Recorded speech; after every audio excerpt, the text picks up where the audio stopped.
has been a long time since we've done this, and I am glad we started it up again. And I am not by myself tonight. I do have Chris Barnes on the other side with me tonight as my co-host, and we are going to be talking some football because we are, 6 days away as we record this, because it is Friday the 3rd, and we are so close to the regular season. And I just wanted to welcome you in as your debut. So how you doing tonight, Chris? I'm good, man. I'm good. It's a Friday night. Kids are asleep, so ready to talk about some football. Oh, yeah. And what is that first game that even opens up the season anyways? I believe it's Jared Polk's Dallas Cowboys and the Buccaneers, it looks like. Yep. Mm-hmm. The Tampa Brady's. That's going to be a good one, especially if Dak's healthy. That's a good one to open the season. Sometimes you kind of get those lame games, but on Thursdays, but at least they plan for a good matchup in that first week. So that's a good one. Yeah, I think there's going to be a lot of people tuning in with fancy purpose on that. But, a lot of people are going to kind of see what Zeke's going to be about this year, and I think that game's going to be very telling, like you said, kind of with Dak. So I'm kind of interested to see, is this too much? Is the media just kind of blowing this out of proportion, or is there kind of something there to it? So I guess. Oh, yeah.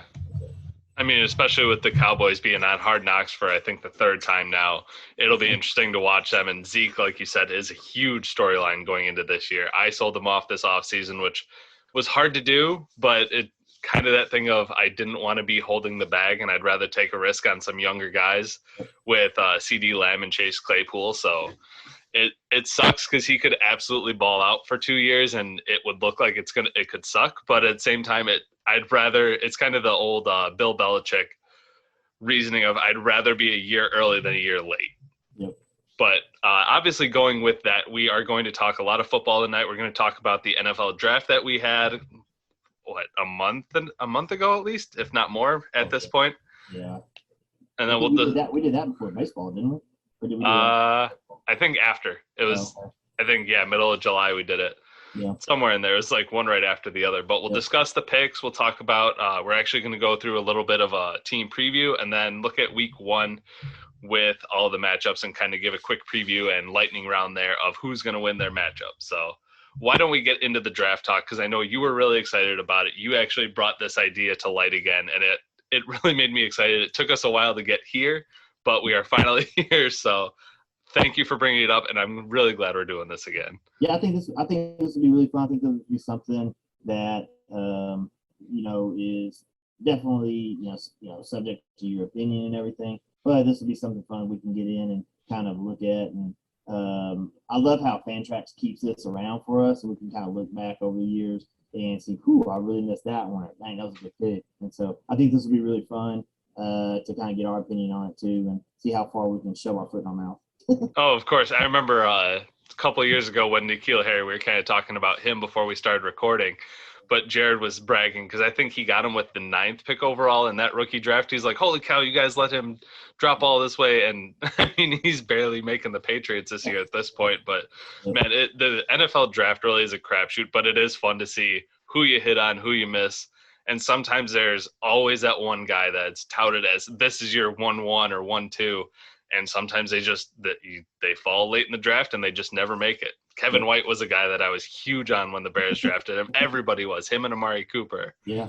I mean, both struggled for a while. Obviously, Cooper at least had some value, but yeah. But why don't we get into our draft? And we're going to take this in chunks of 5 just to kind of break it up there. I mean, we obviously know who was drafted. Everybody kind of has an idea what these rookies are about. But in our draft, the first pick went to Tim. He took Najee Harris at 1.1. Jamar Chase went to Kevin at 2. And then you actually had the next 3 picks there, Chris, with Kyle Pitts, Travis Etienne, and Trevor Lawrence. Now, the first question I have is for the 1.1. If you had that pick, would you have taken Najee Harris or Jamar Chase? Obviously, running backs don't have as long of a shelf life, but they usually get broken into and used see fantasy value a lot faster because they are able to break in very quickly. Yeah. So let me first off start by saying this. I don't have any Najee Harris shares anywhere across any of my leagues. That's not really on purpose, just was not able to ever grab him. But Jamar Chase, I personally am not a huge fan of. I thought with him sitting out last year and not playing in college, it's been a long time since he's actually played football. And so I'm just not that big. I'm not that high on him. If I had the first pick, I would have taken him. I personally would not have taken him at 2, if he or at 3, 4, or 5. And so I would have taken for sure Devontae Smith over him too. And so it's what would that be at 6 at that point? Then yeah, I would probably look to take him. But I think that team he's on, I like T. Higgins better long term and short term. And I'm just not sold on Jamar Chase. I think when you look back at that LSU team that he was a part of, that team had several first round talented players on that team, and a really good defense and a really good offensive line. And so I'm just not sold on him. I'm just not sold on him. And so I would not have taken him in. I would have started looking at him after Devontae Smith came off the board. As far as like ranking him, but yeah. So it would not have been an issue for me. So. Yeah, so you would have taken Najee Harris at 1.1? Oh, yeah. I think, in my opinion, Najee Harris is kind of the most correct pick, if you will. Yeah, so I have no issues with that. That was a great pick for him, and someone, I think that he's going to be able to slide right in and start week 1, and he should be able to play him for, 4 to 6 years and, get top 15 RB production. Well, especially what we've seen with Pittsburgh willing to use the workhorse back, which we don't see too much in fantasy anymore, unfortunately, which really sucks. But, I mean, he, like you said, he fits in there really well. Obviously should get a heavy workload right away. Seems like he's a rough back, too. He's going to be able to ground and pound. He's going to be able to catch some passes. Obviously, PPR league, huge for him. Jamar Chase, I remember there was so much hype going into it. I didn't see it. Obviously, I would have preferred to see the Bengals take a left tackle and try and protect Joe Burrow, but that's the Bengals thing. They tend to not protect any of their quarterbacks. But Najee Harris at 1, I like. Jamar Chase, I'm skeptical on him as well. Obviously, like you were saying, Devontae Smith earlier on might have been really well, him being the Heisman winner. But with your 3 picks of Pitts, Etienne, and Lawrence, which one of those are you the most excited about there? Obviously, Pitts being this huge physical freak at the tight end position, which is really, really shallow nowadays. And then Etienne, obviously, out for the season, had a lot of hype coming in, especially to work with Trevor Lawrence. So which one is your favorite there? As Pitts or Etienne, if I had to do it all over again, knowing what I know now, I would still have drafted Etienne. I would have slid him down to 5 and picked up Trevor Lawrence there. But those were kind of 3 guys that I really keyed on. I kind of went back and forth between Pitts and Devontae Smith a little bit, but just with how deep receiver is in general, but also plus how deep receiver is on my team, we probably have too many wide receivers on our team. I really felt like, to me, it was kind of a no-brainer. Some even maybe wish I would have went Javonte Williams, but I just didn't think the value was there for it. And so when I first traded for all those picks a couple of years ago, I didn't think it would go 3, 4, and 5 like that. I thought I'd have a pretty high one, and then maybe like 2 in the 6 to 9 range, and just worked out better than that. And so really, really excited about that. But my starting quarterback is Matt Ryan, and so I have no issues with hopefully letting Trevor Lawrence take over this year and next year, and then Etienne hopefully coming back next year. And Pitt, I don't expect a lot out of Pitts this year. Just history-wise tells us not to expect a lot from a rookie tight end, but this is a dynasty league, and so that I drafted him for hopeful long-term value. Oh yeah, and especially with tight end, I mean, you really kind of have to take your shot with a guy that's a physical freak. It's not like you're trying to take a Cole Kmet from last year or a blocking tight end that you're hoping turns into a receiver at that point. He has the physical tools. He has the ability. We've seen that. It's more about whether or not he gets that good rookie season that everyone's hoping for. And it sounds like the Falcons are going to use him all across the formation. So that helps him, obviously. It's going to be great for his value. And the fact that Julio Jones moves on to Tennessee over the offseason. So it's really Calvin Ridley and not a whole lot behind him. I like Russell Gage. He's a good option, but the fact that you don't really have a true running back one in Mike Davis there, you don't have a true wide receiver two, Pitts is going to have his opportunity. And even if Ryan does struggle this year under a new offensive coordinator, he's going to have at least 4,000 yards. Pitts is going to have a good quarter of it. So you're hoping that he gets to that 800, 900 yard mark. And who knows? I mean, that offense is going to move. He's going to have his chances. I like him a lot. I know there was a lot of talk of, and I've heard it from other leagues, of how high should he go. Some people wanted to take him 1-1 or 1-2, which, I mean, with how tight end is, it all depends on your choice. But I like the three that you picked there. There really wasn't too much surprise in the top five there. Kind of maybe the order switched a little bit, but overall, those are the guys I expected to go. So let's get to the next five with 1-6 went to Devonta Smith to Mac and his Buffalo Bills. 1-7 was Jalen Waddle to Jared and his Cowboys, which he ended up trading for the 1-8 as well to get Javonte Williams. 1-9 was Justin Fields, went to my team, and then Michael Carter went to Keith and his Broncos at the 1-10.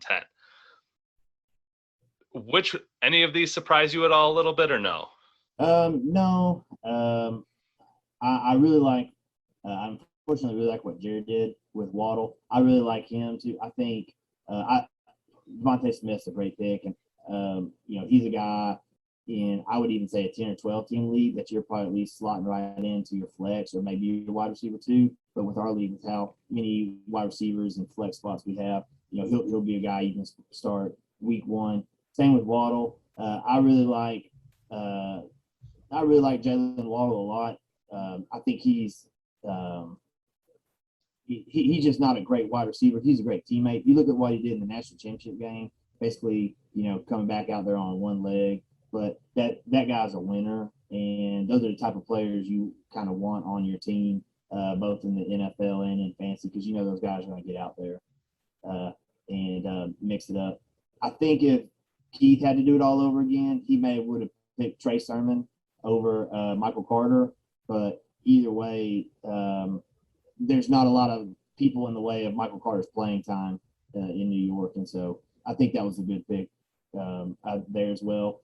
And if Justin Fields, if they let him start, then man, that's a great pick for you and your Bears. So, yeah, I definitely like Devonta Smith to Mac.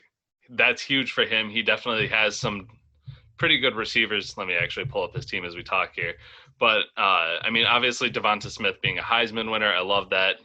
He's a baller. He may not be the Tyreek Hill or blazing speed, but he's absolutely killer route runner. He's going to be great there. The fact that he's in Philadelphia where, I mean, he really doesn't have much competition for targets. Obviously, Zach Ertz and Dallas Goedert are still there as tight ends, and Jalen Reagor going into his second year.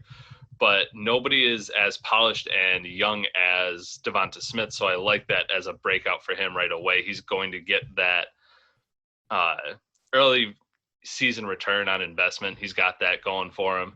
And the fact that, I mean, Hurts is going to have to look to somebody, and Smith he's got good size, he's got good weight, everything else like that. He's not a 5'9", 5'10" guy that you're having to worry about. So I love that early on. Jalen Waddle is huge. Obviously, it's going to hinge a lot on what Tua does, and I'm still a little skeptical on Tua. We didn't see much from him last year, but at the same time, a lot of it was dump off slants. They really tried to protect him. Plus the whole flip-flopping with Ryan Fitzpatrick doesn't do anything good there.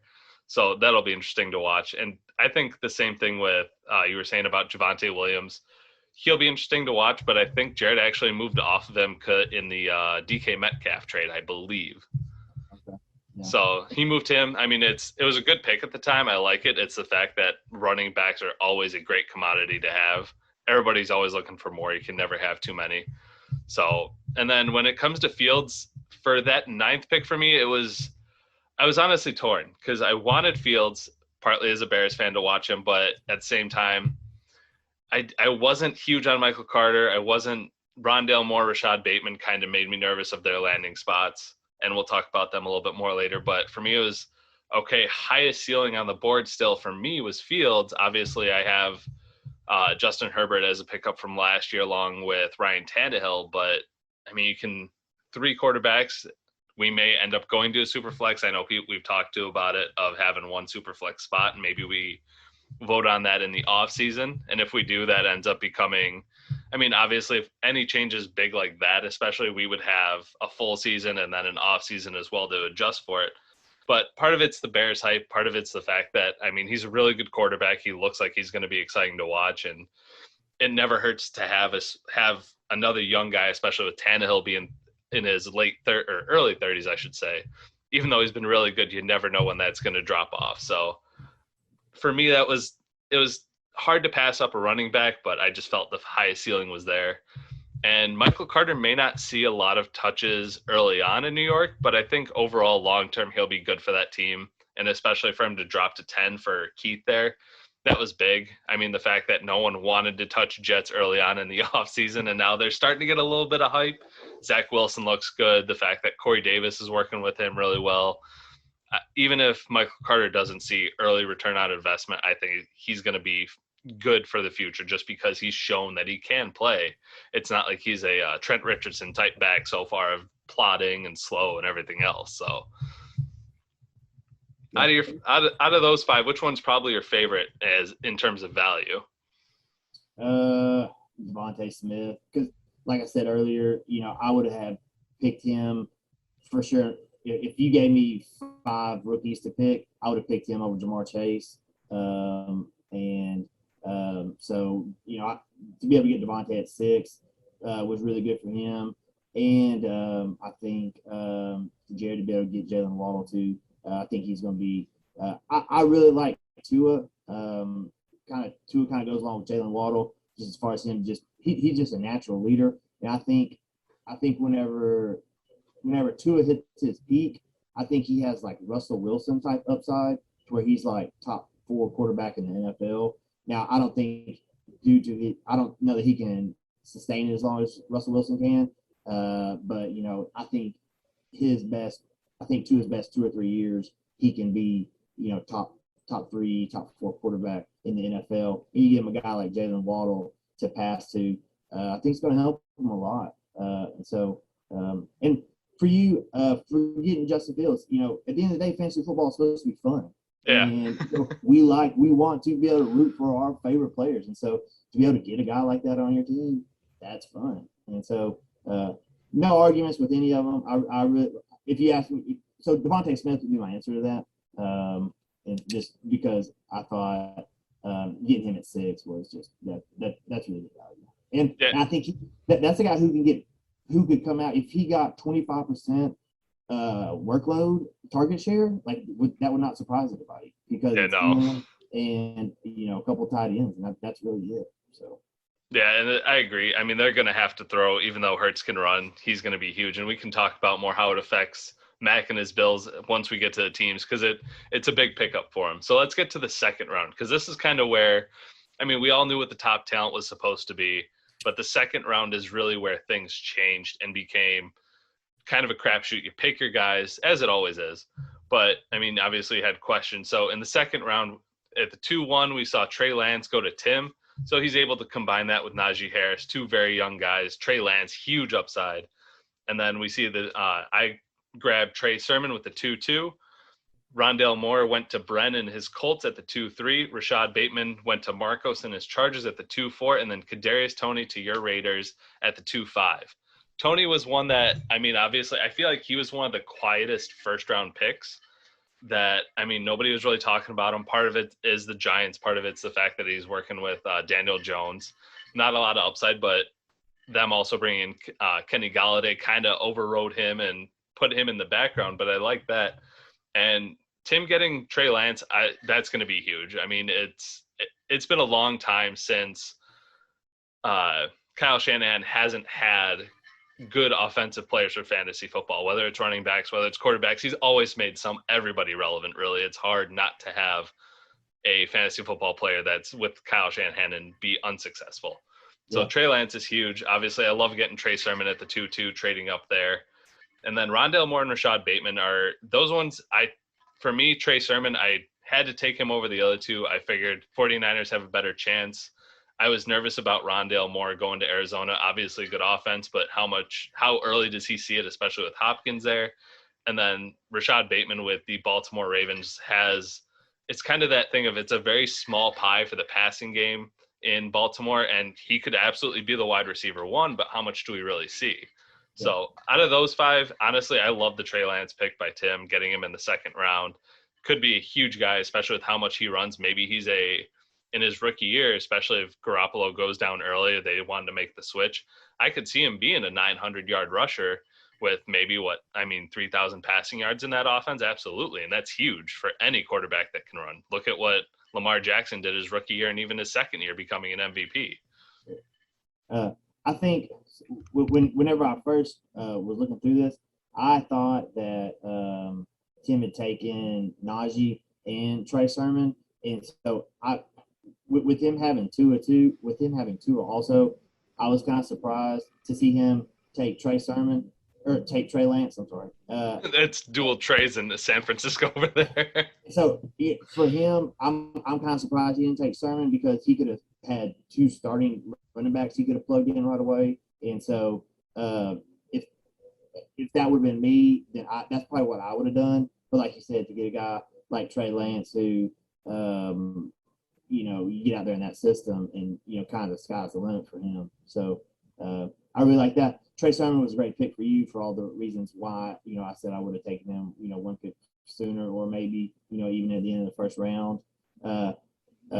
Bateman was the guy that I was kind of keen on, and so to me it was between Bateman, Tony, and Marshall, and I'd already drafted Terrace Marshall in another league, and so to kind of diverse my portfolio a little bit, or however you want to say that, I went with Tony. I think this is the only league that I drafted Tony in, but I really like Bateman, and I think that's going to be a guy that when he comes back from his injury, whether it's later this year or next year, Bateman could be a guy that is a huge kind of post rookie sleeper, because I think he may lose some of his value in his second year and kind of go not undrafted, but get drafted a lot later, kind of in redrafts, and his value may kind of be tick down toward the middle of the season. But I think long term, I would rather own him than Hollywood Brown for sure. And I would the only other person I'd rather own in that offense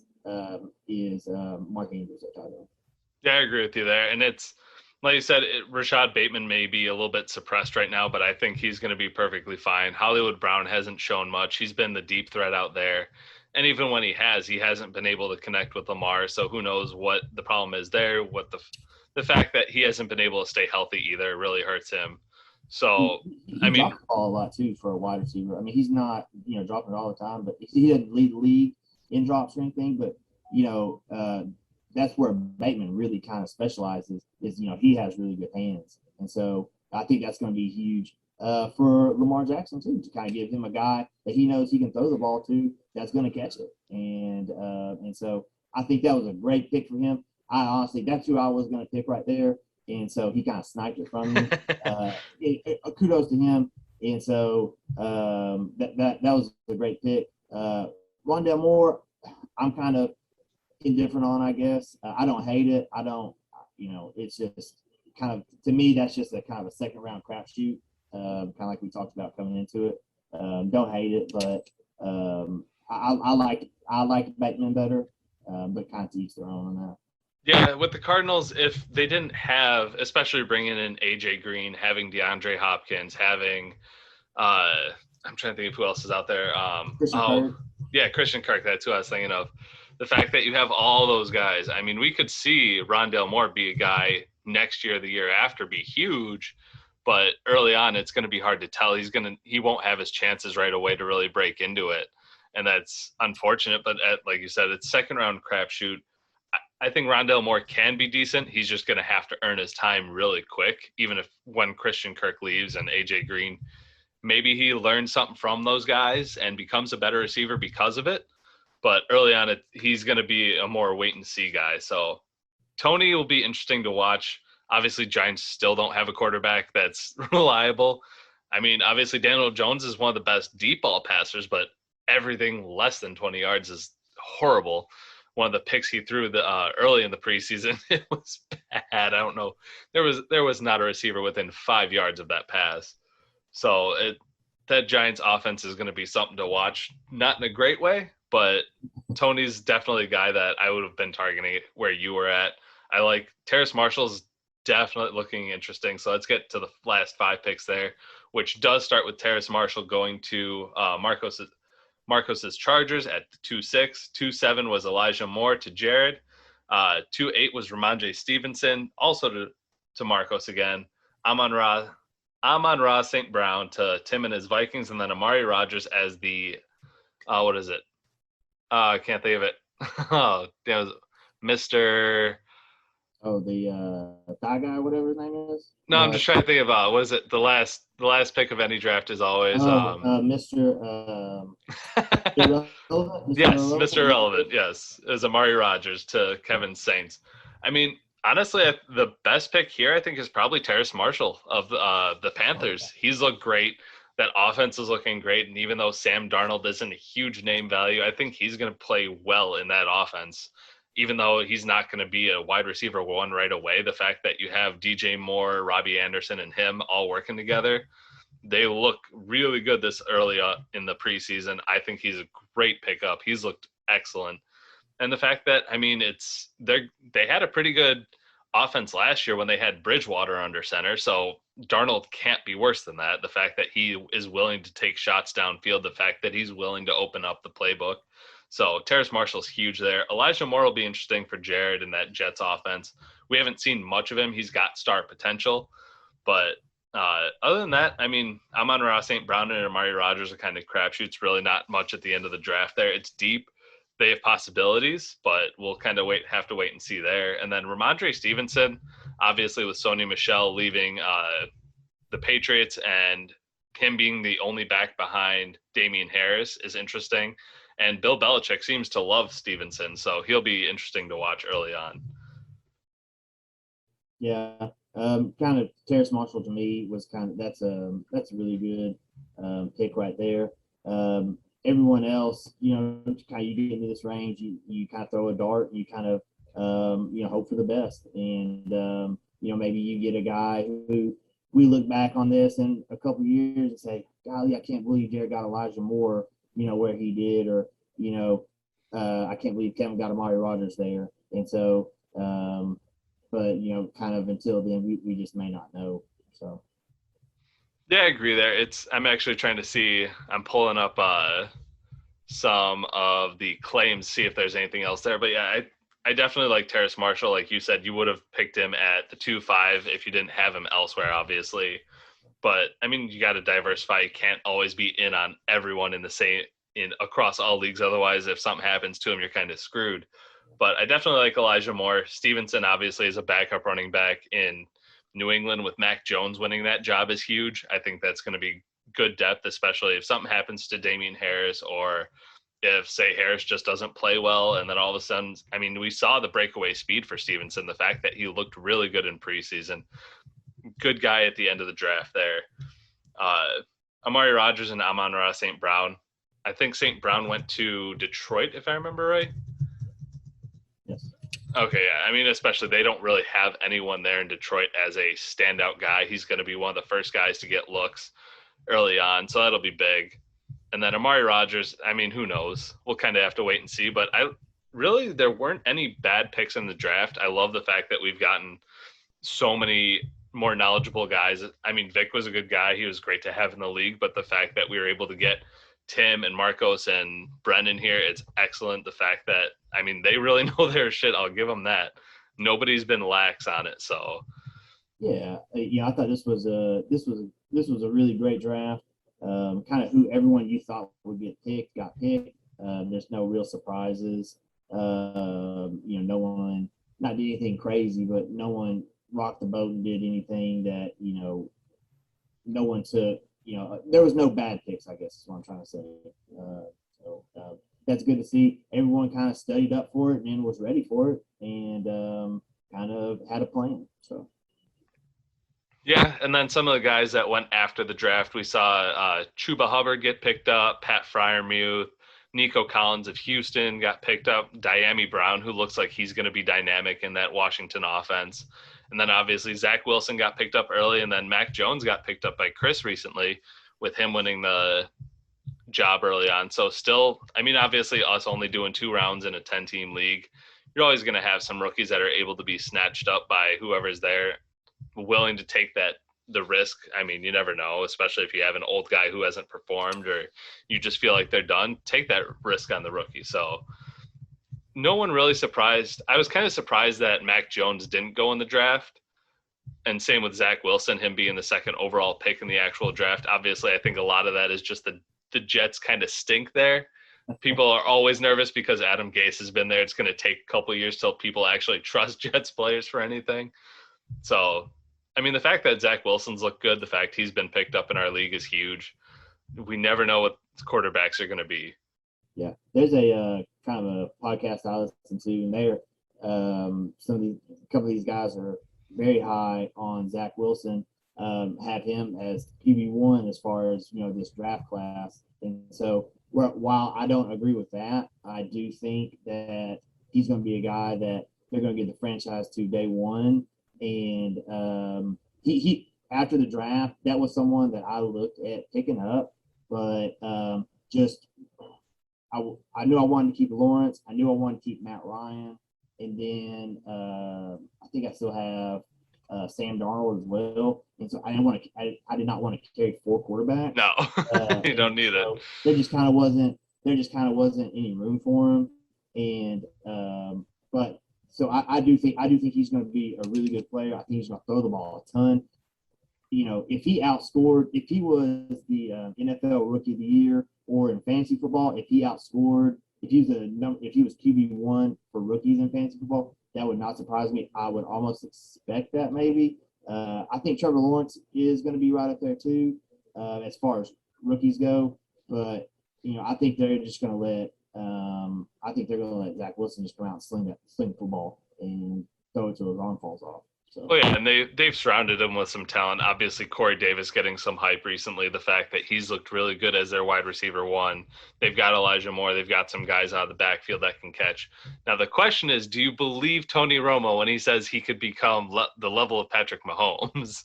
I thought that was a bit much. The fact that he's give him 2 or 3 years and he'll be Patrick Mahomes. I don't see that.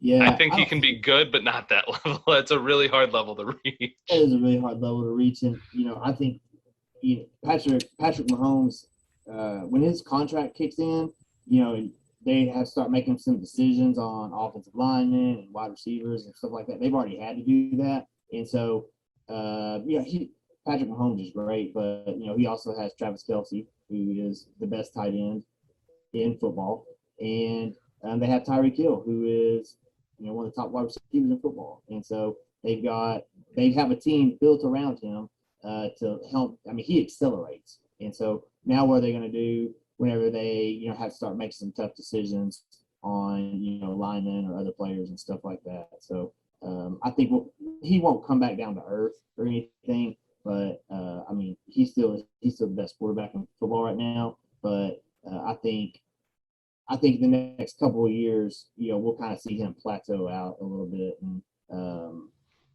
I think he won't struggle, but I don't. It's hard to be that good for that long with the salary cap, I guess. Oh yeah, especially when he's getting paid. I think it's $500 million was his total contract. Yeah. Obviously, they've been able to navigate it so far, but yeah, like you're saying, I mean, that was a hell of a landing spot to land in as a rookie. Yeah. Even though he only played 1 game and it was really his sophomore season where he took off, but to have Tyreek Hill, Sammy Watkins, even though he's not a great player for fantasy, still a really good wide receiver. Travis Kelce, I mean, the fact he got surrounded by excellent pieces and to start his career. Yeah, Zach really Wilson, too. yeah, that too. But I mean, Zach Wilson's going to be interesting to watch. The fact that we may actually have a really solid draft class for quarterbacks between Lawrence, Wilson, Fields, Mac Jones, it looks like the top 5 guys could hit, and that'd be huge for both fantasy and for real life. The fact that you get this strong of a class when we've seen some really flame out, it'd be nice. So why don't we get into the team previews? We got some notes on them. We'll kind of go through them in alphabetical order here, and just kind of see what the strengths are, what the weaknesses is, what what they're going to have to focus on the waiver wire, and then who the true contenders are in there. Obviously, I mean, anything happens in fantasy. We've seen that year after year, week after week. Crazy stuff happens. So let's start with the Atlanta Falcons and with their team owner, Chris, obviously not you, the other Chris in our league. Now, obviously, he sold off a lot of his pieces. We were kind of talking about this before we started recording tonight. Not the strongest team in the league. Obviously, I expect him to finish last. He's got some decent names on there, some decent performers, but overall, not a very strong team. Yeah, I would agree with that. Looking at his team overall, kind of like what I said, before we got on the air. I really didn't understand some of the moves he made in basketball, but now that we're sitting here in football, and if you're gonna punt on a certain sport or anything like that, football, in my opinion, is the best one to punt on because so many people want to win fantasy football. So many people, that's what everyone knows the most about generally is fantasy football. And so he got a ton of return in basketball for that. And so now he's going to kind of have to kind of rebuild his football team from kind of scratch. But he's got a couple of good pieces to work around. Just picking up Zach Wilson, kind of like what we talked about. But I think he's got Hunter Renfrow down there. And he's got a couple of guys who, like Emmanuel Sanders and Jarvis Landry and Hollywood Brown. He's got some, some guys that could have some big weeks. But, I think, he's clearly just in rebuild mode. But, what he sold off a bunch of football pieces and has a really good basketball team. And, he finished second in basketball. That's what he wanted to focus on. And so, tip your cap to him and, just kind of trust that he knows what he's doing. Right. And I agree. He's got Mac Jones. He's got Jacoby Myers. That's going to be a good stack, I think, especially with the way Mac Jones has looked. Myers definitely shoots up my board overall. And then, he's got some guys that he could even end up selling. The fact that I don't know how much he'll get for Tom Brady, even if Brady's good, how much do you really want to pay for a guy who's 44 years old? He's, like I said, he's got guys he could sell off that could bring some decent return as they are older to help him kind of rebuild his team. Overall, though, I expect him to finish in last. I think Jared Cook could be interesting too. I know a lot of people like Higbee out there, but that's not what happened to him. We're not too far removed from Jared Cook, being a really good tight end one. And so if the opportunity opens up for him to do that again, then that could kind of be a sneaky good play for him. So we'll just kind of have to wait and see. His biggest thing is going to be finding running backs on the waiver wire, trying to take those early waiver hits, basically, of just trying to find somebody that breaks out, whether it's like it would have been Xavier Jones for the Rams originally before they got Michelle and was it Darrell Henderson behind him. So, either he's definitely going to have to focus on those young running backs that could break out. I think, was it Elijah Mitchell for the 49ers? He's a third stringer, but if something happens and we see the 49ers get hurt every single year, they're constantly losing guys. He could be a guy. So Let's get to the Buffalo Bills. Mac, I'll let you take over and kind of let him or talk about his team at first here. Yeah. Really strong running back core and quarterback. Josh Allen is, consensus top 3 dynasty quarterback. You're not going to get any argument from very many people about that. Him and Kyler Murray and Patrick Mahomes are probably some sort of 1, 2, 3 order with that. Good stable of running backs. When Miles Sanders is your worst starting running back, then you've got a pretty good core right there. Derrick Henry's a beast. Aaron Jones is a beast. And I think he's got some good wide receivers. I think Robert Woods could finish as definitely a top 12-ish, top 15 wide receiver, low-end wide receiver 1, high-end wide receiver 2. I think Calvin Ridley is going to catch as many footballs as he can catch. Like, kind of what we talked about with Pitts, man. They're going to throw that guy the ball, 30% of the time, maybe even higher. And so I think Mac has a really good starting team, you kind of get down into the flex spot. He's got Devontae Smith in there, Kiki Cootie. Okay, John Brown doesn't have a team, so he's kind of got to get that fixed. But you got some other guys like Marvin Jones, James Conner. He could slide up in there. Tyler Lockett when he's healthy, and so this guy's definitely a playoff team. I'm not going to sit here and say he's the odds-on favorite or anything, but he's got a team that you don't want to face in the playoffs because he has a top 5 quarterback. He's got 3 top 15 to 20 running backs. 2 of them are top 6 to 8. So, oh yeah, and it's what a revelation Josh Allen was last year. The fact that I know Mac loved him before the breakout, but the fact that he was able to sit on him and just ride that train last year was, I couldn't have seen that 15% completion percentage jump from 2019 to 2020. That was huge and absolutely ridiculous to add on with his rushing every time. Yeah, the fact that he's got Cooper Kupp too. Cooper Kupp he's no slouch too. Are his best days behind him? I don't know, but now he has Matt Stafford throwing him the ball, and so he's got a little bit more consistency there at quarterback. And so I really think, I think he's got a little bit of work to do in the flex category, if you will. But from tight end up, he's got as good a team as anybody. Oh yeah, and even if you look at it and you take out Brown and QT and you put in, if you're going optimized lineup, obviously everyone's healthy. You're going to have Lockett. You're going to have Marvin Jones in there. So all of them are pretty much predicted double-digit points week in and week out on average. He's got that, like you said, great starting lineup. The biggest thing there is going to be depth. We know that fantasy football is a game of attrition. It's going to be who's the healthiest at the end of the year. And if he can keep the health up and kind of get some of that injury luck going for him, he'll have a great chance at it, but it's going to come down to that and trying to cycle through guys, especially whether it's James Washington or if Zach Ertz can kind of return to his old form last year, hopefully being an outlier for him. That would be huge for him, but we'll have to wait and see because that Eagles team is up in the air, to say the least. That NFC East is a whole giant question mark. Obviously, Washington football team being exciting one there. But like I said, I love Mac's team if they are all healthy. That's going to be the biggest question for him is, can they stay healthy and keep that optimized lineup in there? So we'll go to our reigning champion, Jared, and his Cowboys. 2 championships in the first 3 years. We are in season 4 at this point. And obviously we talked about him a decent amount in the draft because he was very active, getting guys like Javonte Williams, getting guys like Jalen Waddle, and then also Elijah Moore.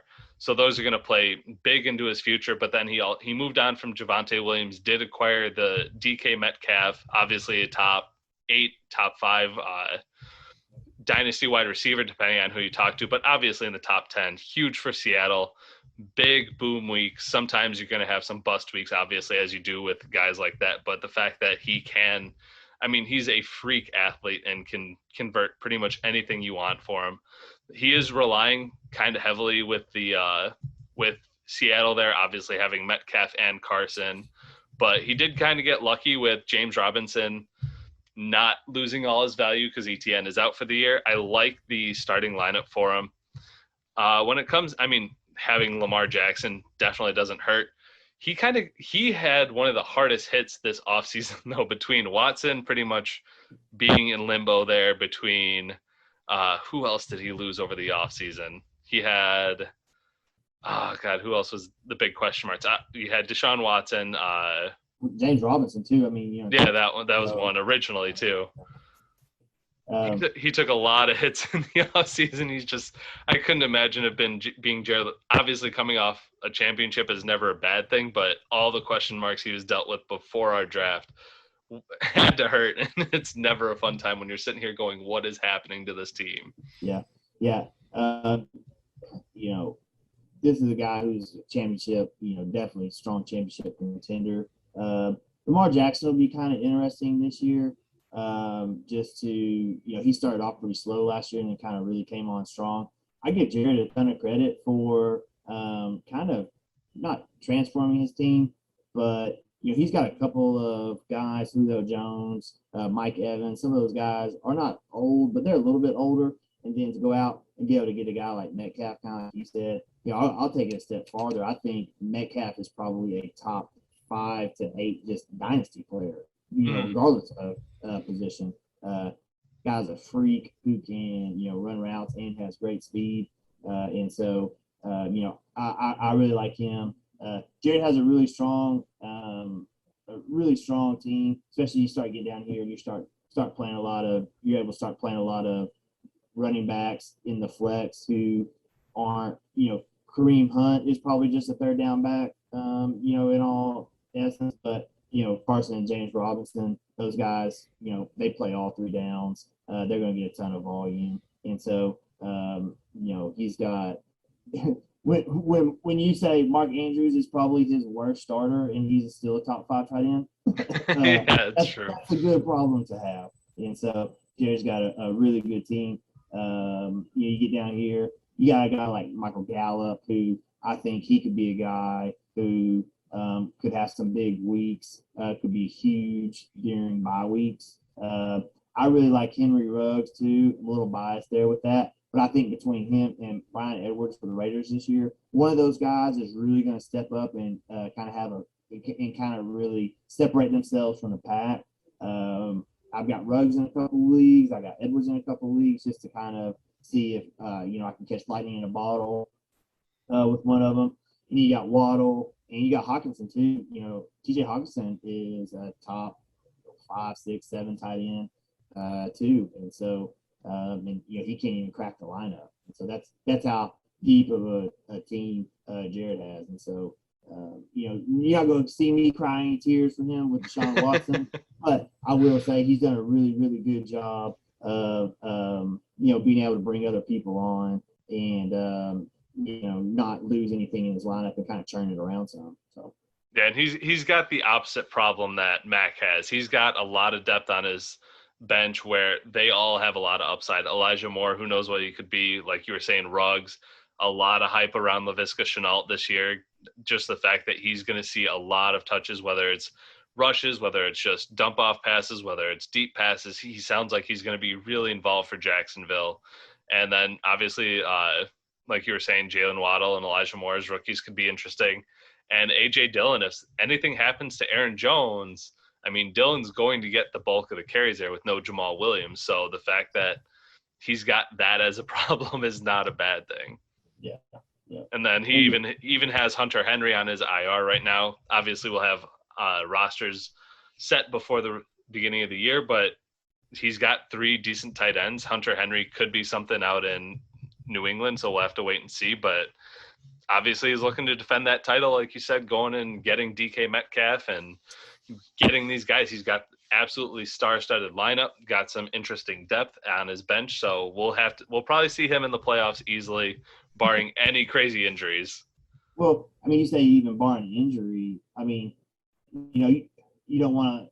Even if you lost someone like Dalvin Cook, or even Lamar Jackson, he's still able to replace Lamar Jackson with Matthew Stafford. And while I think Matthew Stafford, I'm not going to sit here and say he's a top 5 quarterback or anything, but if Matthew Stafford's your backup quarterback, then you're probably okay too. And so it would have to be a litany of injuries, to hurt Jared's playoff chances. Oh yeah, and the Stafford pickup was excellent by him because we've seen Stafford be really good in Detroit when he had nothing around him, and now he gets to go and play with Cooper Kupp, Robert Woods, and Tyler Higbee obviously is their tight end. Sucks losing Cam Akers. Stafford still can't catch a break with getting an actual running game behind him for most of his career.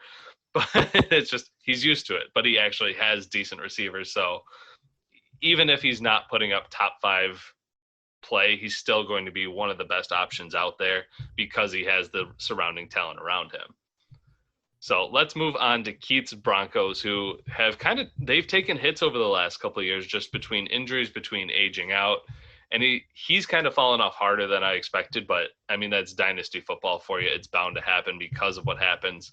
But the fact that he's able to lead it out with Patrick Mahomes, obviously CMC is a hell of a combo there. Gus Edwards going into this year looked like a depth piece. Now he's a starter in Baltimore with J.K. Dobbins out for the year. And scary Terry McLaurin is going to be huge for him. I love that as a dynasty piece, especially with Ryan Fitzpatrick there, even if it's only for this year. Terry was out there with 6 other quarterbacks his first couple of years, and he still looked like a good wide receiver because he is. But now he has a guy that's going to target him heavily, and I think that's going to be huge for him. Yeah. Yeah, I thought that was Zach Wilson up there, but it's Patrick Mahomes. I'm sorry, I got a few. No, I'm just kidding. If you're able to build around Patrick Mahomes and Christian McCaffrey, you've got some pretty good pieces. And so he's got a great wide receiver core. Devontae Adams, Diggs, those guys are 1, 2, or 2, 1, 3 as far as rankings go preseason. So he's got 2 of the top 3 wide receivers. Terry McLaurin, like you said, that guy's a top 15 wide receiver for sure. Adam Thielen, I've talked to and heard some people saying, Adam Thielen maybe set in for some regression, but was he his 4th wide receiver? And so in this sort of league, when Adam Thielen is your 4th best wide receiver, you've got a pretty good receiving core, on your team. And he got Marquez Callaway too, who I know we kind of hadn't got to him yet, but I thought Marquez Callaway was a great pickup. He could be kind of a lightning in the bottle type guy who could kind of flame out in a couple of weeks, or he could be a guy that has tremendous upside and is a wide receiver too. Well, especially with Jameis Winston under center. I mean, we know how he loves to chuck it. He looks like he's been improved, especially being in the Sean Payton system. Winston will hopefully improve on his decision making there. But Callaway, like you said, lightning in a bottle. Obviously, having Jerry Jeudy, who's only 22, is huge. And Stephon Diggs becoming what he became last year, I never expected him to break out that big, but it really shows why he was frustrated in Minnesota. And now that you see he's with a good quarterback, a guy that can put up the numbers that he has, Diggs absolutely deserves the respect from both the fantasy community and just football in general. The fact that he's done what he's done, and he's still only 27. And I like the biggest thing here is going to be for Keith to find a little bit more running back depth. Obviously, he's got Darrell Henderson, Michael Carter, and he's actually been active with picking up Ty Johnson. He's kind of surrounding the market there on the New York Jets running back room between having Tevin Coleman and Michael Carter and Ty Johnson. He has all the carries for the Jets. No matter who it is, he'll be able to find somebody to take it. Yeah. And I mean, he's got Tony Pollard there on the bench. I like that in case something happens to Zeke, in case he doesn't look as strong as he has even in preseason. We saw Pollard get really involved last year. I mean, he's got 2 really high upside tight ends in Evan Ingram and Noah Fant on his bench with Gronk in the starting lineup. So he's not hurting for talent at the tight end one. It's just who's going to break out, who's going to be that hopeful every week starter. Keith obviously should hopefully have some better luck this year compared to what he had in 2020. And having the New England Patriots defense never hurts. Yeah, I like Jerry Jeudy a lot too. I think we could kind of see him and Noah Fant both kind of take a step forward with Teddy Bridgewater being their starting quarterback now. And so, it would not surprise me at all if Jerry Jeudy has a really big year. He, going back to last year, he was the guy that I'd hoped the Raiders had targeted in the draft. And so I think he's just a smooth route runner. He's got really good speed. He catches the ball. And so he's a really good wide receiver, in both NFL and in fantasy. Now, I like, kind of what he did with the New York Jets running back situation. He has guaranteed himself, some sort of starting running back, whether, it'd be one of those 3 guys. Also having Aaron Rodgers on the bench, that's really good. And so he's got a couple of guys who, he could trade too. If someone goes down, if someone has a quarterback go down, you got a guy like Aaron Rodgers, you can move on. And if Zeke goes down, Tony Pollard on his bench is something, he's not going to probably get like a first round pick for that, but he could easily get a second round pick or, another asset in another sport for, whoever Zeke owner is if he's hurting and needs that guy. So. Right. And it it'll be interesting to see what happens. The fact that I like the Broncos. He should be pushing for a playoff spot this year just based on his team. Obviously, hopefully CMC stays healthy. So it'll be interesting to see what his Broncos do. And before we move on, just the fact of the real life Broncos, if they are a quarterback away from being a stupidly good team because you have Judy, you have Sutton, you have Fant, you have a decent running back room with Melvin Gordon and Javonte Williams. They have everything but a quarterback at this point, and they would be. I remember when the rumors over the offseason were Aaron Rodgers is coming here, Aaron Rodgers is coming here, Deshaun Watson's coming here. You get either of those guys, it's going to be huge.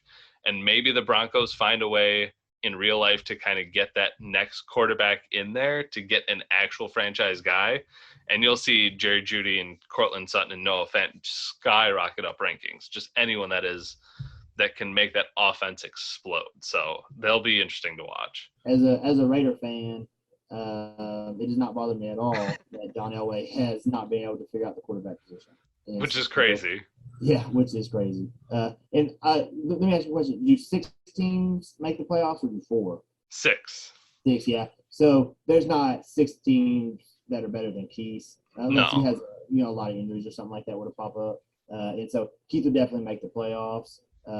He may be closer to the 3, 4, 5, 6 in the 1-2 range of it, but unless he just has a ton of injuries, he's got a playoff team. So I agree. So let's move on to the Indianapolis Colts. And from what this team was at the beginning of the offseason to what it is now is a huge difference. The fact that we've seen Bren be as active as he has with it. He came into it, he had Justin Jefferson, he had Alvin Kamara, he had Clyde, but he's been able to kind of pick around the outside and find some guys that have some value. Joshua Kelly, and as the Chargers on his bench may help. Will Fuller, KJ Hamler, Van Jefferson, getting Rondell Moore in the draft and picking up Jonnu Smith to kind of go around as the outside guys is huge just because you have to have that depth. But overall, not a bad team. He's got some decent young talent. Clyde Edwards-Helaire, kind of waiting to see what he's going to be after a not brutal rookie year, but definitely didn't live up to expectations. But it's hard to be mad at a team when you have Alvin Kamara and Justin Jefferson as your franchise guys right away. Yeah, I totally agree with that. And don't forget he has Joe Burrow too. Oh, that's right. He's on his IR. Yeah. So he's got the type of team to where his baseball team really overachieved. And so he's got the type of – and I don't mean that disrespectfully. Right.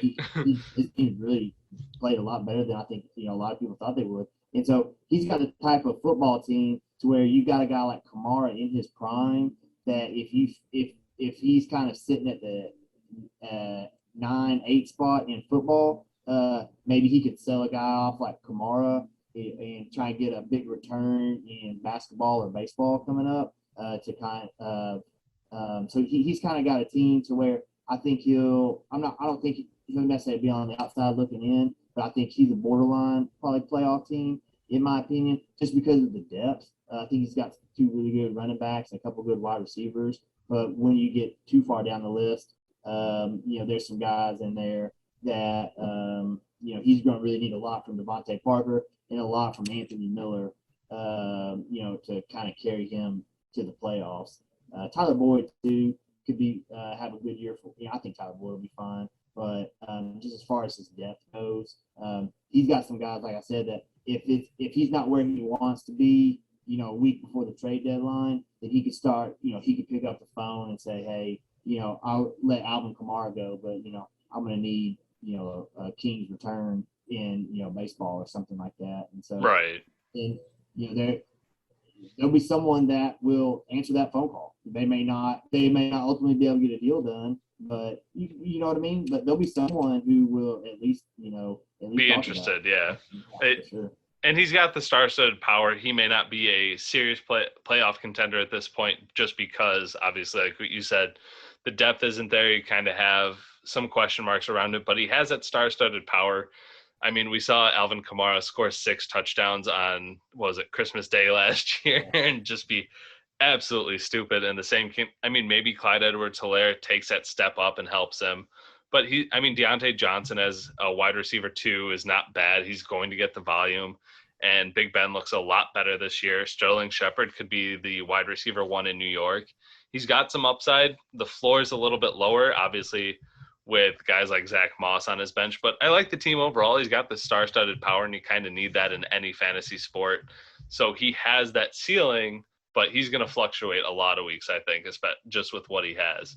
But Yeah, getting Rondale Moore and getting some young guys that he did, I like taking the risk on Hamler and Jefferson and Jonnu Smith. So. oh yeah, and I think something really important for him too is he has both his picks next year too. And That's so, true.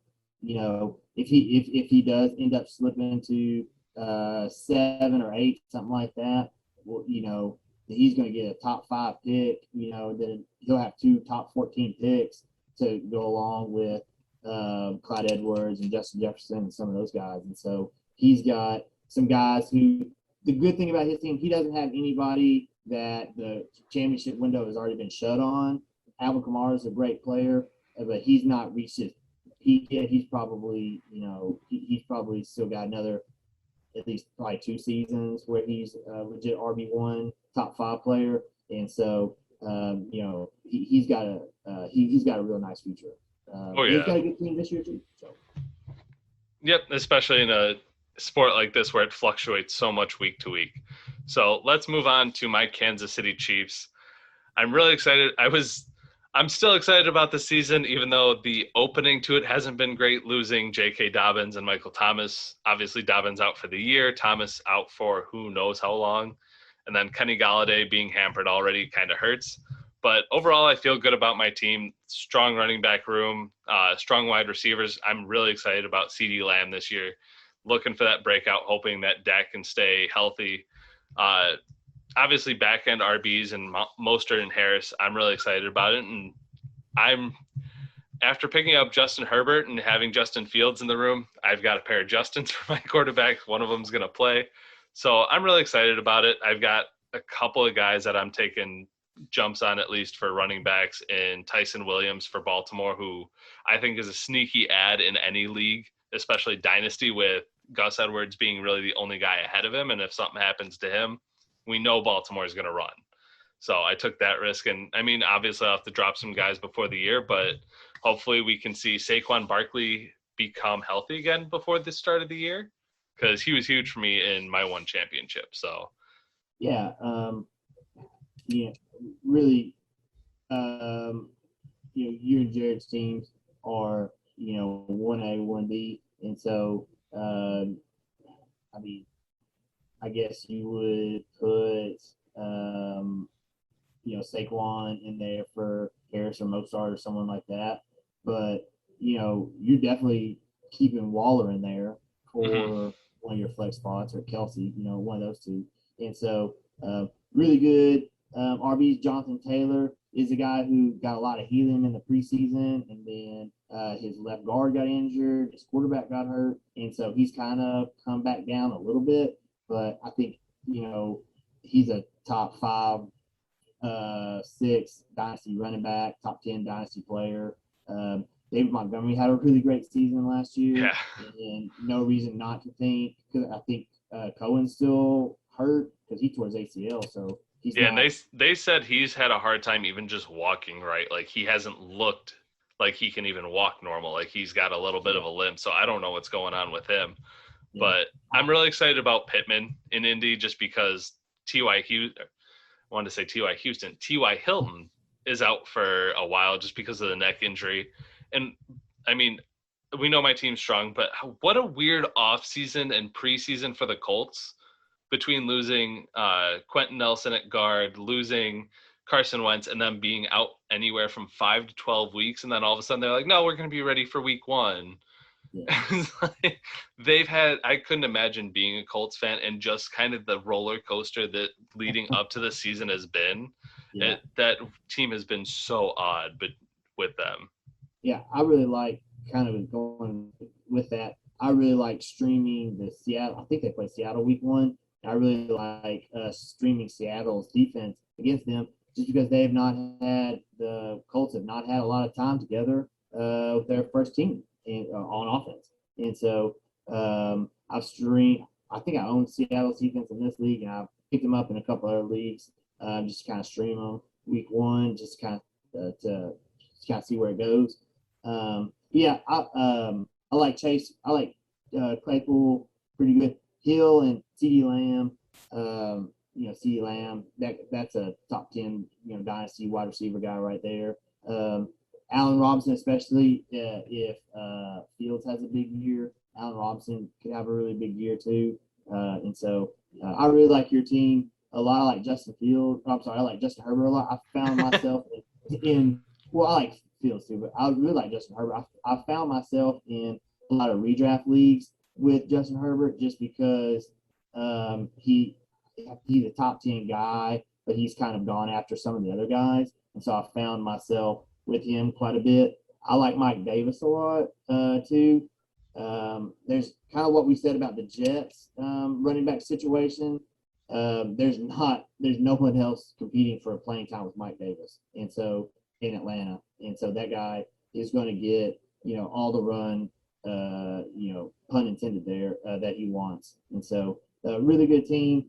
I think Saquon's going to be ready to go week one, and so I think they'll just kind of take the training wheels off and just let them get back out there. So really excited to see your team. Really hope really like to see them kind of healthy too, or we know there's going to be injuries, but not start the season with 6 or 7 people on the IL. It's never fun. I'll say that much. But I will say this: like, y'all look at your team, and I think you've done a really good job. You don't have any roster spots open. You got everyone full, and so you got a really good job of replacing those guys. And so Tyson Williams was a guy who you're taking a shot on, but you can see the reason as to why. For all these other guys, Chuba Hubbard and Trey Sermon, Donovan Peoples-Jones, like all these guys are really good players that should be rostered. And so I think you've done a good job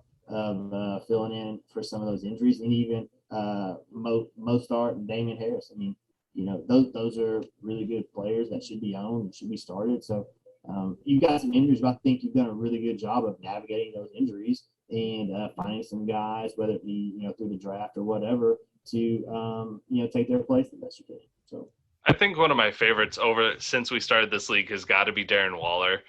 Just obviously being a tight end, but also and this will kind of lead into your team here, but the only reason I knew about him before his big breakout year was because of Madden, because he was always, I think, 89 or 90 speed as a tight end, and that's just obviously a cheat code. I mean, it's not fair.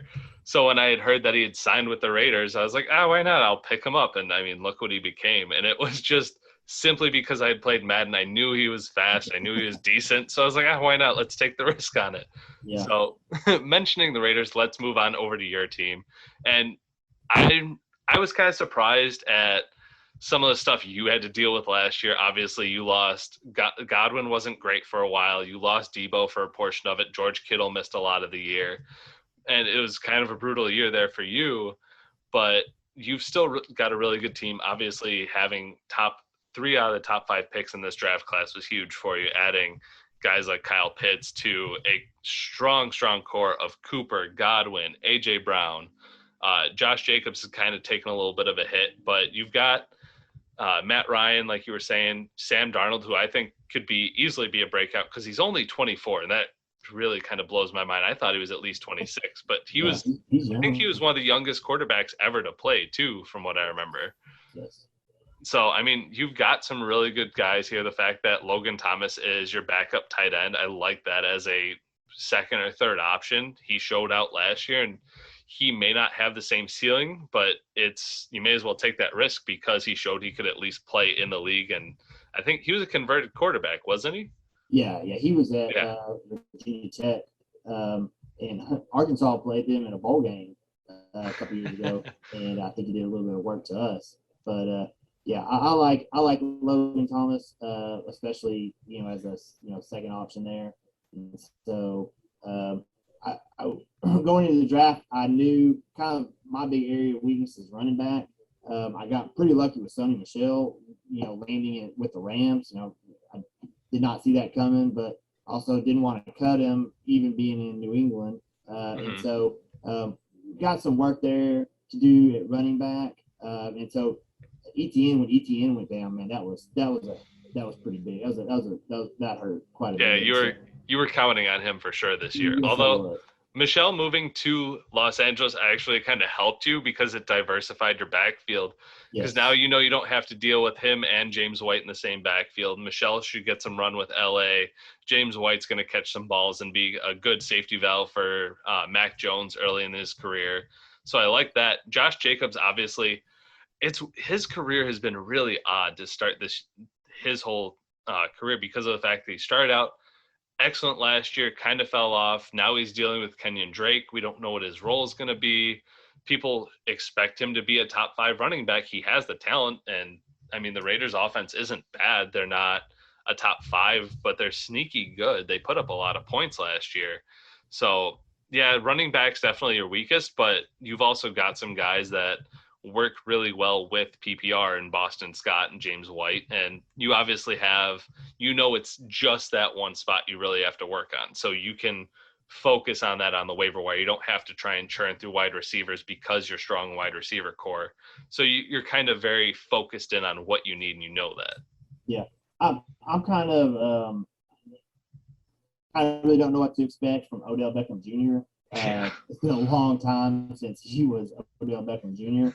It's true. But at the same time, he's kind of one of those players that, if we're sitting here next year, like, and he was, wide receiver 4 or something like that, people would be like, oh, well, yeah, I mean, he's done it before. So I'm not surprised. And so is there anyone that has like a wider range of outcomes for where they could finish their season than Odell Beckham Jr.? And so he's kind of a guy who's just, a head scratcher, but he's also a guy who you can't cut because if you cut him, someone's going to scoop him up immediately. But he's also a guy who's really hard to trade because you're never going to be able to get his peak trade value. And so he's kind of a guy who, what you said about being late holding on to a certain player, you kind of almost have to be late. You kind of almost have to be late holding on to him just because it's so hard to get any sort of equal value for him. So. Oh, yeah. Well, and especially you look at his game log from last year. He didn't play a lot of games, but here's the first, 6 games. Here's the 6 games he played last year. 5.2 points, 17.4, 9.9, 38.4, 11.5, and 4.5. So, like you said, he's got, for a guy who's so talented and one of the best receivers in the game, it's been a while since we've seen him be huge for fantasy, but he has.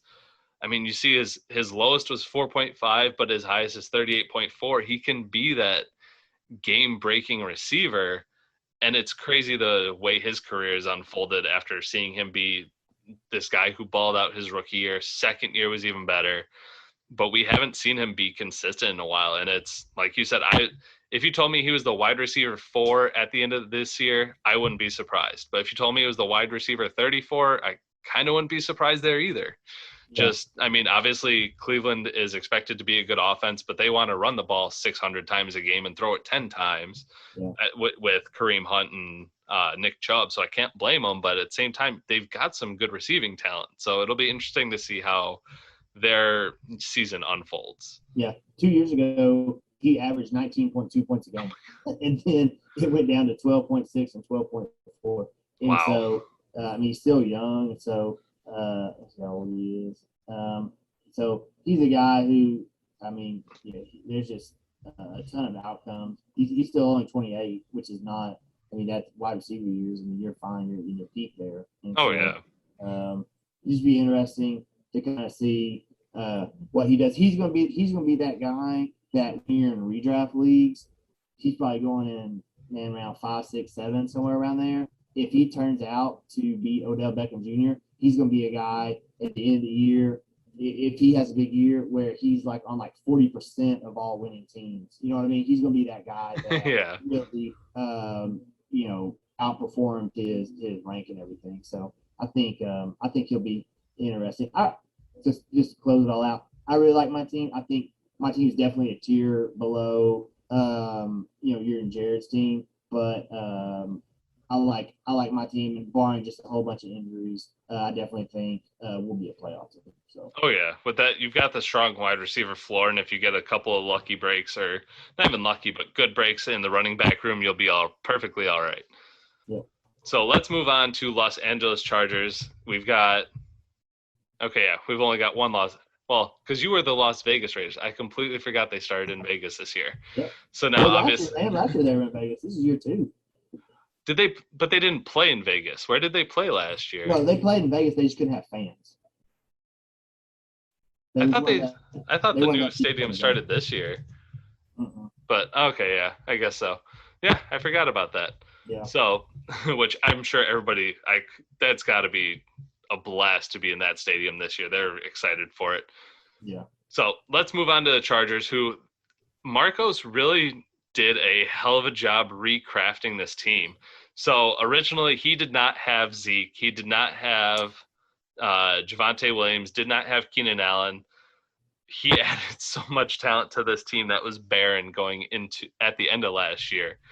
The fact that he was able to add Zeke, I think he traded for Swift as well.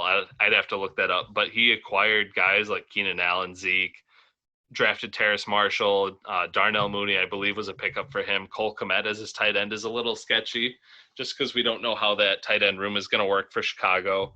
But he's got a lot of rookies and a lot of young talent. Troutman is a good pickup for him. Hopefully he can stay healthy. Obviously he's out for a little bit, but I don't believe it was a season-ending injury. He'll probably be, God, he's a team that's going to have some weird outcomes. I think he can be really good one week, but also really poor the next, just based on how much youth he has. But the ceiling is definitely there for this team. I could see him being one of the more higher end teams next year once some of these rookies like Terrace Marshall and Ramondre Stevenson, Diami Brown get their legs under them in the league. What about you? Yeah, I think you plug in Robert Tonyan at tight end. He'll probably get a little bit more, or even OJ Howard possibly there. He'll get a little bit more production there. And so he's really kind of just missing maybe one flex guy, and he could put one of his other tight ends or something in there. And so, yeah, he's got a really, really, really good core team. Look at this. He's got 2 first-round picks next year, one of which is Atlanta's. So, that's going to be a high one. That's really nice for him. He's got mine and he's got Atlanta. He's got your pick too, yeah. He's got Jared's second-round pick. So he's got, which you figure your pick is probably going to be 7, 8, 9, 10, somewhere around there, probably closer to 8, 9, 10. And Jared's will probably be 18, 19, 20, somewhere around there. But Atlanta should be 1, 2, 3, 4, should be pretty high up there. So he's got a good team. He's got Bateman on the bench too, who we kind of already talked about a lot. And so I think you get Bateman in there. He's got he's got a borderline playoff team with Bateman. And he's got some guys. Keenan Allen's a wide receiver 1. Mooney could be a wide receiver 2.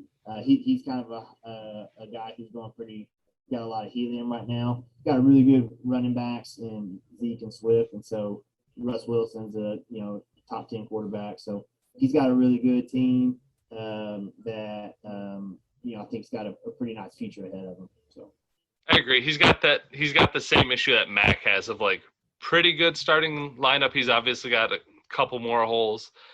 Or question marks, I should say, not even holes, just because some of these guys are unproven. It'll be interesting to see what Leonard Fournette does this year, especially Buccaneers are going to be a great offense. Does he get as much run as he did last year in the playoffs? Does he do they play that running back roulette like they did last year with him and Ronald Jones? It'll be interesting to see.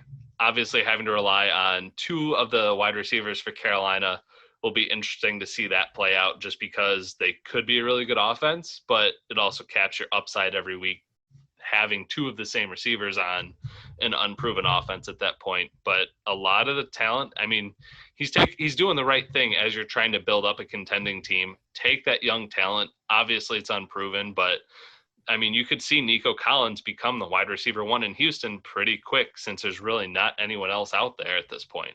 Brandon Cooks is still there, but who knows how long he stays on that team. I'm sure they'll probably try and flip him. So Nico Collins could be a guy that takes that over pretty quick at age 22. So Yeah. And two, he's kind of got a team too. How kind of we were talking with Brent, about his team. If he's sitting there at it's the week before the trade deadline, he's sitting at number 8 or 9, 7, 8 or 9. He doesn't feel like either his team's going to be good enough to make a push to get into the playoffs, or he just doesn't feel like his team, even if he got in the playoffs, could do a whole lot. He's got the type of team where he's got a player like Zeke, who he could either trade off for future NFL assets or assets in other sports. And so I think one of the biggest, the most important thing in dynasty fantasy sports, is to have a being able to realistically see where your team is within the hierarchy of the league. And so sometimes that's really hard to do because you always want to project yourself to be better. But if his team is underperforming, or his team isn't performing where he wants to, he's got some guys who he can trade. Even Russ Wilson, he could trade him and get some assets back, either in football or in another sport. He could trade. If Zeke's having a huge year and his team has fallen out of the playoff hunt, it would not surprise me to see someone who thinks, hey, if I trade my first round pick in football for Zeke, that's going to be the thing that gets me over the hump. That's kind of one of those things that, I would not be surprised to see that happen. Because, if the team's in win now mode and they need that final piece, then, go get that final piece. I agree. And it'll be interesting to see how his team unfolds. So let's move on to the last two teams in the Minnesota Vikings. We'll start with them. And we kind of talked about him already. He's got some proven guys. I'm really excited to see Brandon Ayuk for San Francisco play. T. Higgins looks like he's going to have a good career. Russell Gage is someone I mentioned earlier that's really sneaky. And then after that, it's a big question mark after that. Obviously, Tua has a lot to prove. Najee's a rookie. His running backs are kind of weak, but he came into a very rough situation with this team, and he's done a good job of taking risks. Obviously, he's got a hole at tight end. It'll be interesting what Dalton Schultz does for Dallas, just because obviously they've already got some big guys in Gallup, CeeDee Lamb, and Amari Cooper taking up a lot of those targets. Whether or not Dalton Schultz or Blake Jarwin breaks out as those receivers, we'll have to wait and see. And the fact that he's got Trey Lance, he's got a decent team for the future. I know he's looking to build on it, but even on his IR, he's got Corey Davis, who we talked about earlier. Tyrell Williams for Detroit should be a target hog this year since there's no one else out in Detroit. So we know he's going to have some decent lineups. He's going to have some weeks where he's a little bit lower just because these are guys that he's picked up on the waiver wire trying to rebuild the team that he came into. So I got to give Tim a lot of credit doing what he's done, adding to this team. And Tampa Bay's defense and Buffalo's defense they're not slouches. They're going to be tough to battle with. So a lot could break his way and he'll be interesting to watch, but I think he'll be on the outside looking in at the end of the year, unfortunately. Yeah, I agree with that. He's got some guys to go around Najee too. I really like Brandon Cooks. I think he is very undervalued in redraft. He's a guy who he's all Houston has, and so he's going to get a ton of volume. He's only 27. That's a guy. He'll be 28 in just a couple of weeks, but he's a guy who he's still. He's not old. He feels like he's been around for forever, but I think he'll end up being a top 30 wide receiver this year just based on volume. And so he's just going to get a ton of looks. And so I really love T. Higgins too. I have him in at least one other dynasty league that I can think of. And so kind of going back to the Jamar Chase thing, I think T. Higgins, that's the guy who, man, I think he's got future like wide receiver one, not just on his team, but wide receiver fancy wide receiver one, maybe a couple of years from now. I think he's got that high upside. So he's got, I like Alexander Madison. I think that's a really good, he doesn't have Dalvin Cook, but that's a really good handcuff. Should Cook go down or should they rest him for a couple of games or something? Having him be kind of his replacement is really nice. And Corey Davis too. I like Corey Davis too. So he's got some guys who he can plug in. He's going to be able to roster a respectable team every week. Mm-hmm. and he owns his. And again, he owns his picks, so he still has his draft picks. So he's a guy who's rebuilding. He's got some young talent, but he's also not sold away all his future assets by trading first round picks to try and get better. So Right. He's not sitting in the Chris situation where he's got everything to rebuild. He has a good floor. He's working on it. I like his team. And like you said, Brandon Cooks is a guy that's getting overlooked. He's only had like one season where he didn't hit 1,000 yards. And a lot of that was mostly injury. So he's going to get the run in Houston. Like you said, he's going to get something. Even if it's not a pretty 1,000 yards, it's going to be 1,000 yards. Yeah. So let's move on to Kevin Saints. His team's pretty interesting. He dealt with a lot of weird stuff last year, obviously, with Austin Eckler missing a lot of the season. Myles Gaskin was a huge surprise that came out of nowhere. The biggest thing that hurt him already is Irv Smith going down for who knows how long, especially since he really doesn't have another tight end on it. Well, he's Tyler Higbee now that I see him in the flex. But Tyler Higbee should be decent for the Rams, especially with Matthew Stafford. Biggest question mark here is going to be his depth. I mean, Chase Edmonds is good there. What kind of workload does he get? He should be the main guy in Arizona. The fact that Kenyon Drake he's got there, Mike Williams, he's got some really good talent. I like the RB room there. Obviously, having Melvin Gordon, Myles Gaskin, and Austin Eckler, really good 1, 2, 3. And, I mean, he's got Jamar Chase. It'll be interesting to see how he plays out this year. Randall Cobb, I don't know how much fantasy worth he has left, but he's back in Green Bay. And we know that Aaron Rodgers wanted him there, so he's going to have some kind of value. It's all going to be just him being able to keep his team healthy, get some luck there. Obviously, a tandem of Murray and Prescott doesn't hurt. You can only play one per week, but I think a lot of it's going to be between those two, and just whoever has the better matchup, he's going to have a top 4 quarterback performance pretty much every week between his two guys. Yeah, I love Murray, love Eckler, like Gaskin a lot. Melvin Gordon's going to be a guy who he's going to get you some points. He's got a lot of work to do at wide receiver with Aguilar and Campbell and Jamar Chase. Irv Smith, yeah, kind of like what you talked about, him going down was really tough. I think he would start Chase Edmonds most weeks and Kenyon Drake as well. I was looking at Dak. Yeah, Dak also is going to be between him and Kyler Murray. That's a really good, 1-2 punch. And I definitely think Kevin is a playoff team, maybe closer to 5-6. But he's kind of in that same boat to where if his team isn't quite performing how he wants to, then he also has a lot of good assets that he can trade off, and he's got a lot of good assets he could trade off to if his team kind of doesn't perform how he thinks it should towards the end there. So because he's got he's got a baseball team that he really likes, and he got some technical difficulties going on. Right. Yeah, it's my dog ended up pulling out my power cord, which I had to run and get, and so he closed my tablet. So yeah. Hey, the show still went on. I kept it going, but but just kind of finish my point. I think Kevin definitely has a playoff team, especially with having 6. He could be a guy though that he kind of like a couple other guys we talked about. If he's not where he wants to be, or he doesn't feel like he can, make a lot of noise in the playoffs, then he's got a couple guys he can trade to either make his baseball team better.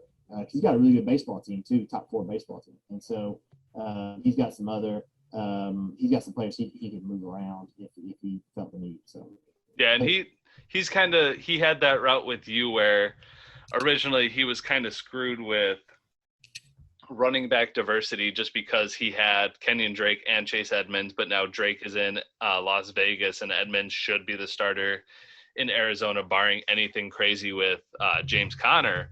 but he's at least diversified there. Marlon Mack's not a bad guy to own. Obviously, we don't know what his role is going to be behind Jonathan Taylor, but I still think, as much as I hate to say it, Indy's still going to find a role for him. It may not be as much as it was last year. They expected Jonathan Taylor to become their franchise running back, but he's still going to have some kind of role. They tend, as good as Jonathan Taylor is, they're not going to make him a 350 touch running back just because we don't see that anymore.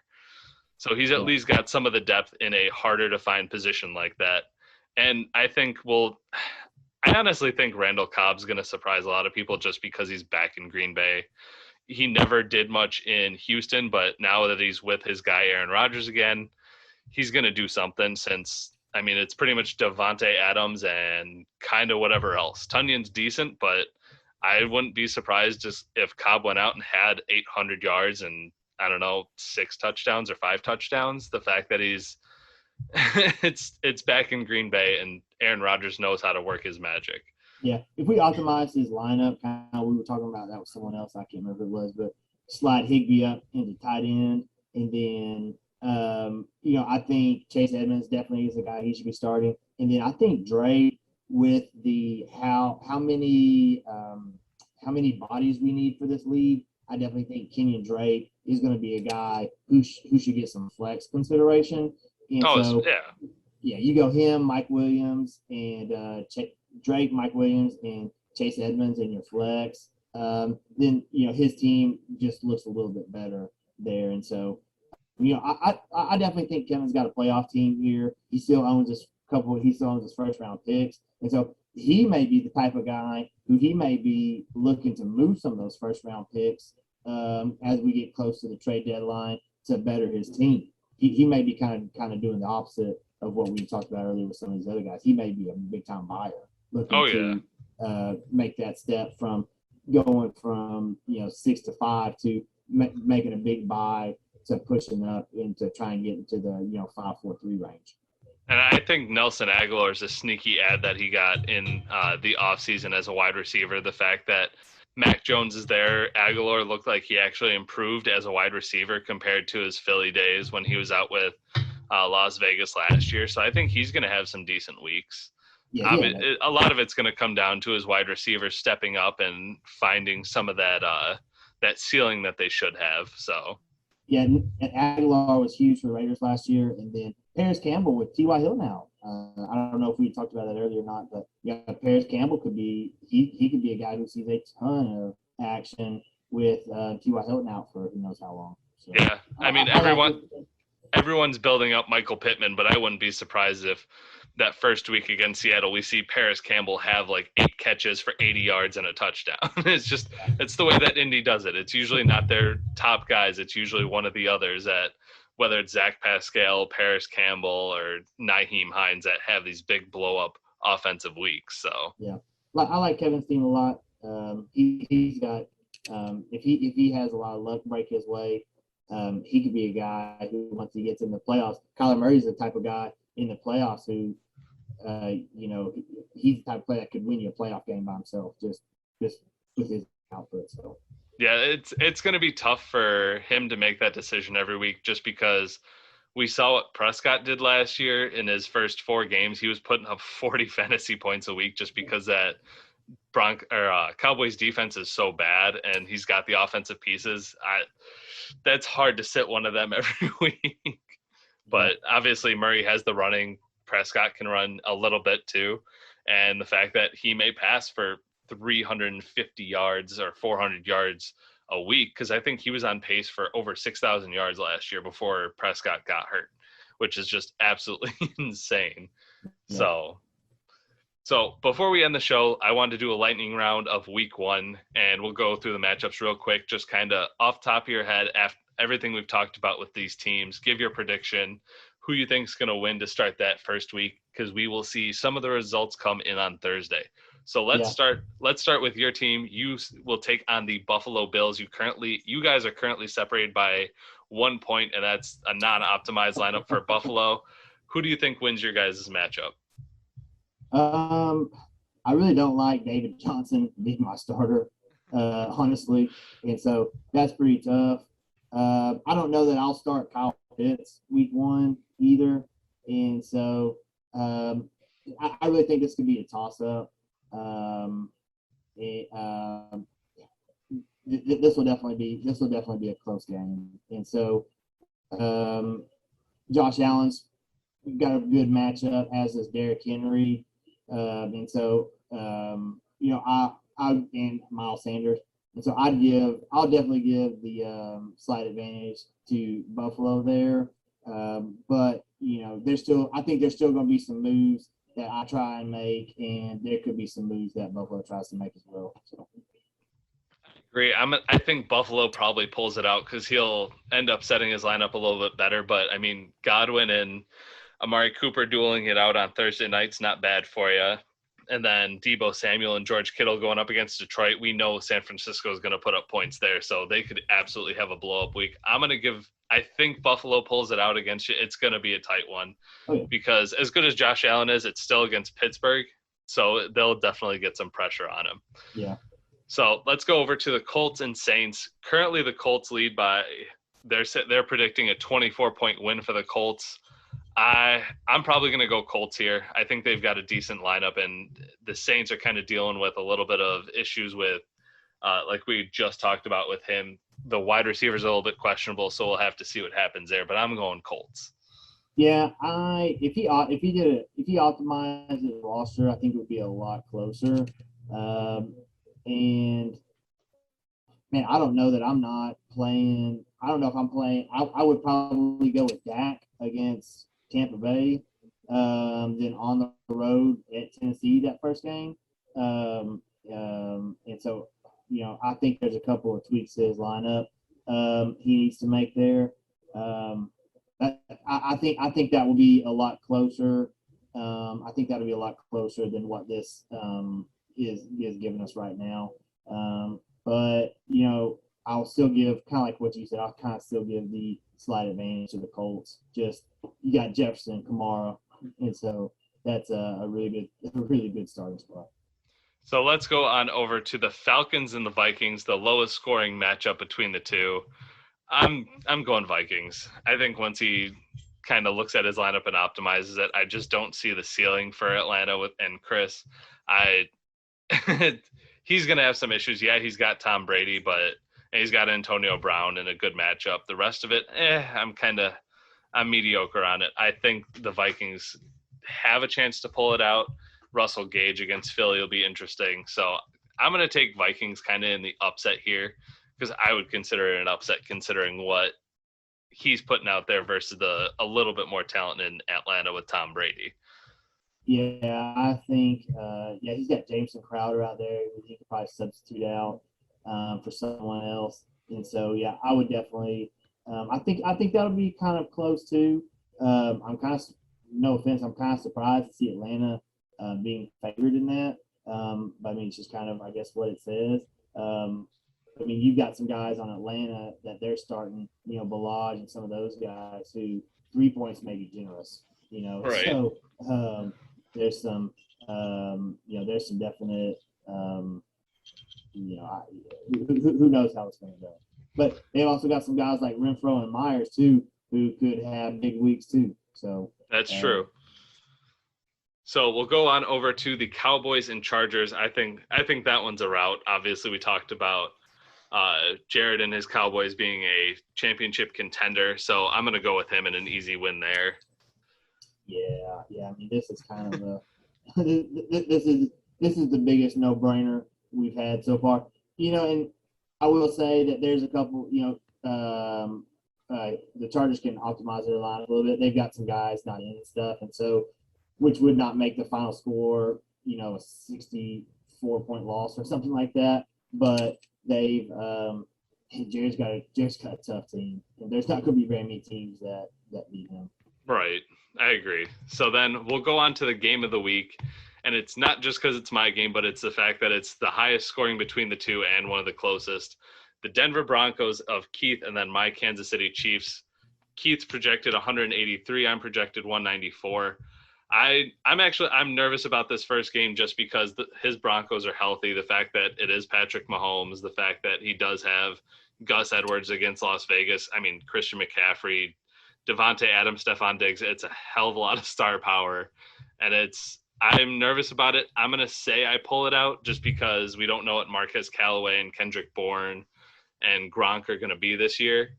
But I think it's going to be a close one, and it's going to come down to that Sunday night game with Buffalo, and because Monday night is it doubleheader on Monday night? I think the Raiders and Ravens play. Yep, Raiders and Ravens is one of them. I don't know what the other one is for that one. Yeah, and there may only be one. I remember they used to do 2 Monday night games a couple years back. But you kind of look at we were talking about Christian McCaffrey, and they're playing the Jets, and that's kind of one of those.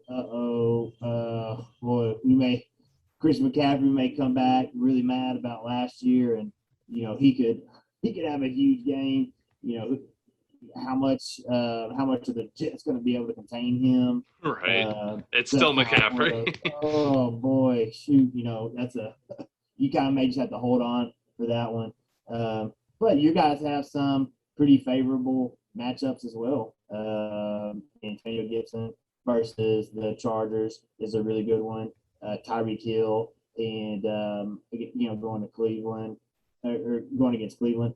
Are you going to keep Tannehill in the starting lineup? Are you going to kind of make him sweat that out? Are you going to go with someone else? I mean, I've got Herbert. I don't know. I'm waiting to see if Tannehill is going to be activated from the COVID list because that's his biggest issue right now. Obviously, I have Herbert, who I can put in there, but he's taking on Washington, which I'm not huge on that matchup because Washington's defense is really damn good. That's some great pass rushers.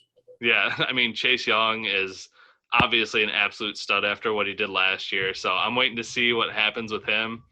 I mean, it's currently like a point difference projection-wise for him, so we'll have to wait and see, but I'm hoping Tannehill can come back healthy and play because him taking on Arizona is definitely a better matchup considering the fact that it should be a shootout early on, and him having Julio Jones and AJ Brown out there is really nice to see. Yeah. If I'm Keith, I'm probably going with Noah Fant in my starting lineup over Gronk, just because feeling wise. Yeah. And so I don't think his lineup is probably optimized either. He could put Darrell Henderson in there for Kendrick Bourne possibly. So there may be a tweak or two he makes, but I don't know. I mean, we're talking, maybe, an extra 5 or 6 points or something, probably not enough to get him over the hump or anything. But y'all's game should be a good game. That should be really interesting to see kind of how it wins. But right now they've got you projected to win by 11 points, and I don't think there's anything that Keith can do as far as taking someone out, putting someone in that would overcome something like that. So. Yeah, we'll have to wait and see. It's going to be a close one, I think. That first week is always crazy, like we said, but I'm hoping for a win on that one. It'd be nice to get the season off to a good start there. So, I mean, Raheem Mostert against Detroit will be nice. We'll have to wait and see. So that's all we got. This was a lot of fun. We went a lot longer than I thought we would, but it was a blast. For a couple of minutes about each team, and then it kind of went a little bit longer. But that's all right. Oh yeah, it's fun. We definitely had some good conversation in there. I'd love to do it again. Yep. The fact that we got all this time in here, so I appreciate you for coming on. Yep. Thanks, John. All right, have a good one. Bye, man.